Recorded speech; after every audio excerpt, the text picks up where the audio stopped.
Hello दोस्तों, आप सभी का स्वागत है मेरी YouTube channel knowledge stone career club में, जहां पे बातें होंगी आपकी और हमारे करियर की।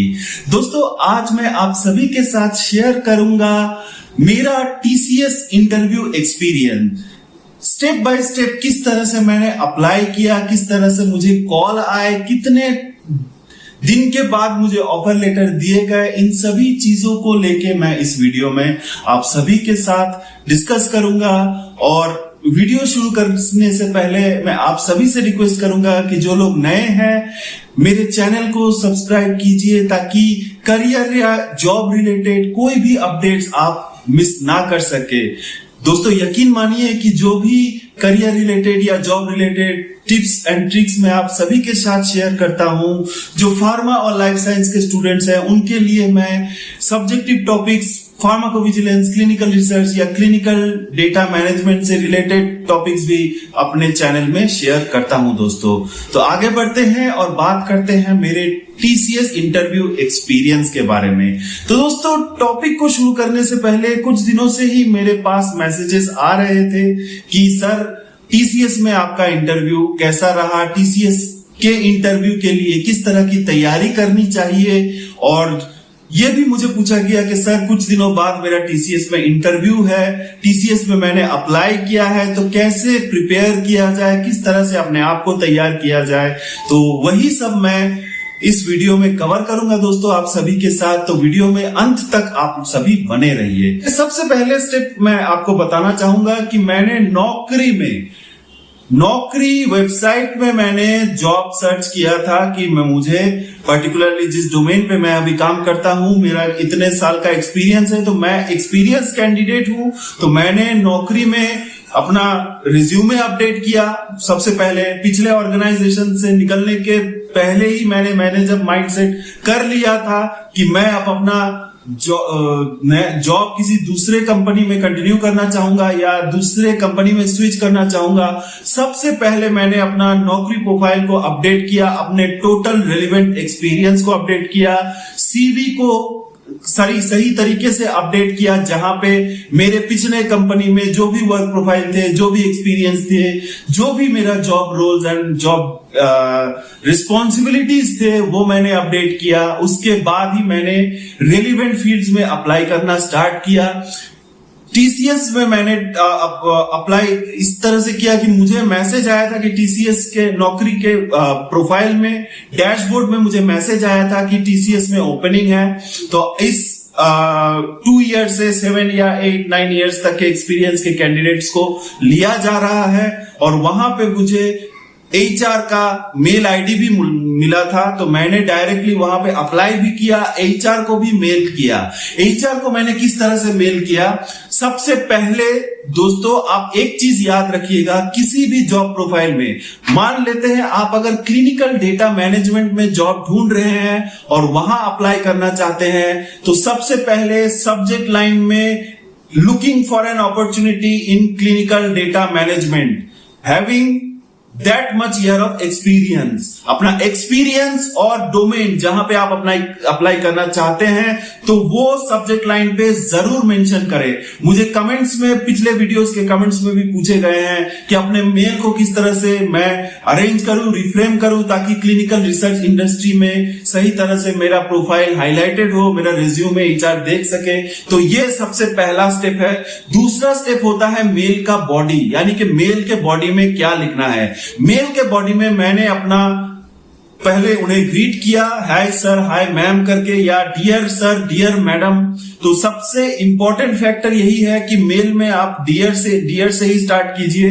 उसके बाद अपना इंट्रोडक्शन दीजिए, अपना नाम, आप कहां से बिलोंग करते हैं, आप करेंटली किस जॉब प्रोफाइल में या किस रोल में काम करते हैं, और आपका एक्सपीरियंस किस डोमेन में है, ये पहले अपना इंट्रोडक्शन में डालिए। उसके बाद आप बताइए कि आपका कितने साल का एक्सपीरियंस है और किन किन एरिया में है। जैसे कि मान लेते हैं आपने अगर फार्माकोविजिलेंस में काम किया है और आप TCS में फार्माकोविजिलेंस या किसी कंपनी में फार्माकोविजिलेंस के लिए तैयारी कर रहे हैं, वहां स्विच करना चाहते हैं, तो फार्माकोविजिलेंस के आपने केस प्रोसेसिंग या फिर नैरेटिव राइटिंग, लिटरेचर रिव्यू में आपने अगर काम किया है, तो वो एरियाज को अपने रिज्यूमे में या अपने मेल के बॉडी में एक्सप्लेन कीजिए, बॉडी में मेंशन कीजिए, और लास्ट में एचआर को बताइए कि आप उस रोल के लिए क्लिनिकल डेटा मैनेजमेंट में इस करंट या इस आपके नए ऑर्गेनाइजेशन में काम करने के लिए बहुत ही इंटरेस्टेड है।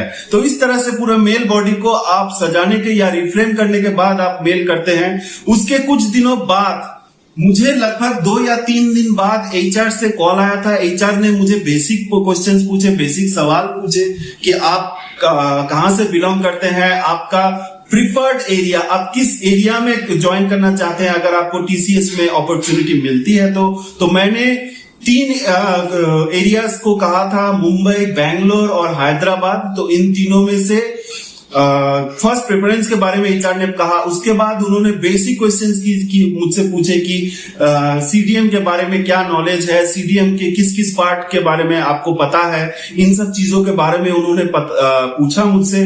उसके बाद उन्होंने कहा कि जॉब चेंज करने का रीजन क्या है आपका, तो मैंने वो भी उन्हें बताया। उसके बाद लास्ट में मुझे पूछा गया कि आपका नोटिस पीरियड कितने दिन का है, आप कितने दिन में आप इस न्यू टीसीएस को ज्वाइन कर सकते हैं। तो इन सब डिस्कशन के बाद एचआर ने मुझे कहा कि ठीक है, आपका प्रोफाइल सही लगता है तो हम अपने टेक्निकल टीम के साथ आपका रिज्यूमे शेयर करेंगे, और कुछ भी अपडेट्स आता है तो आपको मेल में इन्फॉर्म कर दिया जाएगा। तो उसके बाद दोस्तों लगभग 3 या 4 दिन के बाद मुझे मेल में इनविटेशन लिंक आया। वेबएक्स था या शायद टीम्स था, मुझे जितना याद है वेबएक्स का लिंक आया। वेबएक्स में मुझे टेक्निकल इंटरव्यू देना था। तो लगभग 4 दिन बाद मुझे टेक्निकल इंटरव्यू का शेड्यूल किया गया, सुबह को किया गया, 11 बजे था शायद। तो उस इंटरव्यू के दौरान सबसे पहले मैं आप सभी को ये बताना चाहूंगा कि मेरे इंटरव्यू से लगभग अगर 11 बजे थे, मैं 10:45 को ही वेबएक्स ज्वाइन कर चुका था, क्योंकि मुझे डर था कि किसी तरह का अगर कोई टेक्निकल इश्यूज आते हैं तो मैं एचआर को इन एडवांस इन्फॉर्म कर सकूं और उसी बेसिस से वो इंटरव्यू को किसी दूसरे टाइम में शेड्यूल कर सके। लेकिन थैंक गॉड उस टाइम में किसी तरह की प्रॉब्लम नहीं आई। 11 बजे टीसीएस के मैनेजर ने वेबएक्स के कॉल को ज्वाइन किया। फर्स्ट ऑफ ऑल मुझे इंट्रोडक्शन देने के लिए कहा गया, मैंने अपना इंट्रोडक्शन दिया। उसके बाद एचआर टीसीएस के टेक्निकल इंटरव्यूअर ने अपना इंट्रोडक्शन दिया कि वो कितने दिन से यहाँ पे है, किस डोमेन में काम कर रहे हैं, उनका ओवरऑल एक्सपीरियंस क्या है। तो इन सब चीजों का उन्होंने इंट्रोडक्शन दिया मुझे। उसके बाद उन्होंने टेक्निकल क्वेश्चंस पूछे। लगभग मेरा इंटरव्यू 1 घंटे तक चला।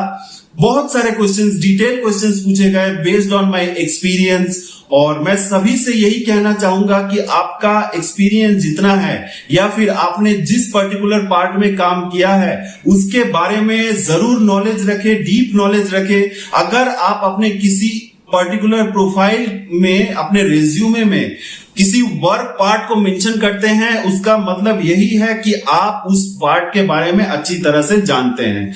जैसे कि मान लेते हैं कि आपका 1 साल का एक्सपीरियंस है, लेकिन आपने रिज्यूमे में लिखा है कि आपको लिटरेचर रिव्यू का एक्सपीरियंस है, लेकिन आपने कभी किया ही नहीं उसमें काम। तो इंटरव्यूअर आपको इससे क्वेश्चन कर सकते हैं, और आप अगर इसके बारे में ठीक तरह से नॉलेज नहीं रखते तो रिज्यूमे में आपने ये क्यों डाला है, ये क्वेश्चन वो पहले पूछेंगे। दूसरा क्वेश्चन आपको पूछेंगे कि इस चीज के बारे में आपने कभी सीखने की कोशिश की है या नहीं।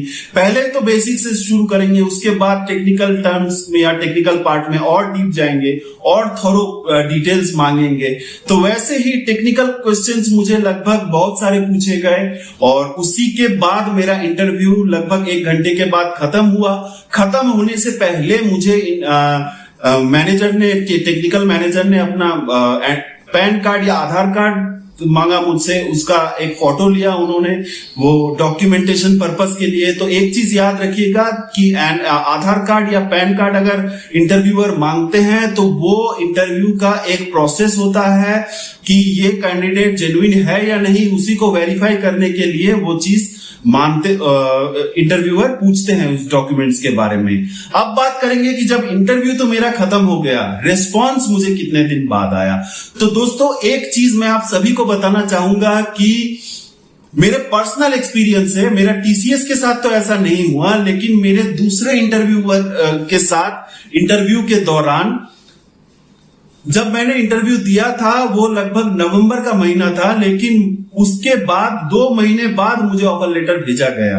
तो एक चीज याद रखिएगा कि अगर आप किसी कंपनी में इंटरव्यू देते हैं और इंटरव्यू आपका अच्छा जाता है और अगर आपको रिस्पॉन्स नहीं मिलता 2 दिन बाद, 4 दिन बाद या 7 दिन बाद, फर्स्ट प्रैक्टिस तो यही है कि 1 वीक 7 दिन बाद आप उस एचआर के साथ फॉलोअप कीजिए, अपने इंटरव्यू स्टेटस के बारे में पूछिए।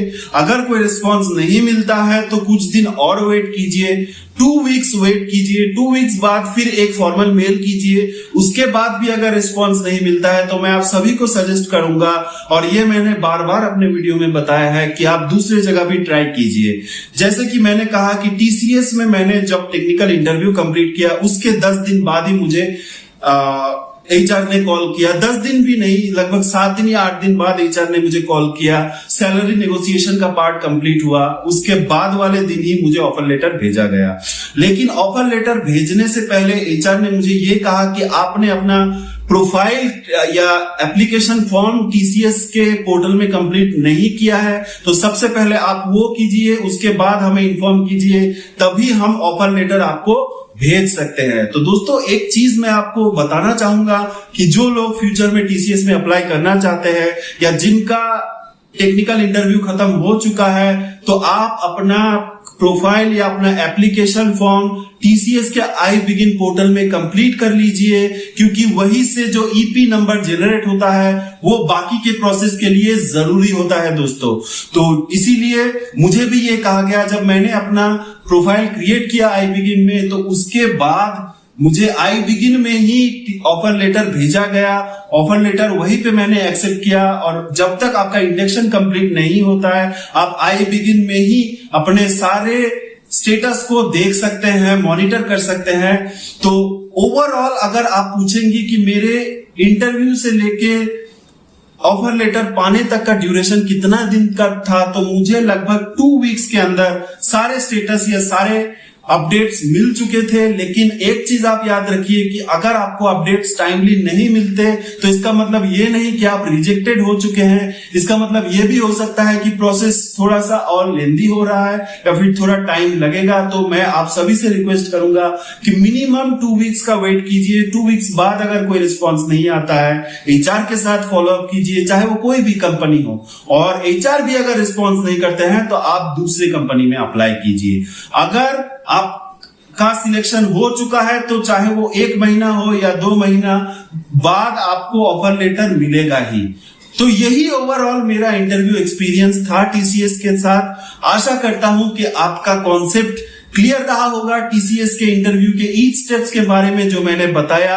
अगर इससे रिलेटेड आपका कोई क्वेरी या कोई क्वेश्चन है तो मुझे कमेंट में जरूर बताइए दोस्तों, मैं आंसर लेके या मैं आपको रिस्पॉन्स करूंगा।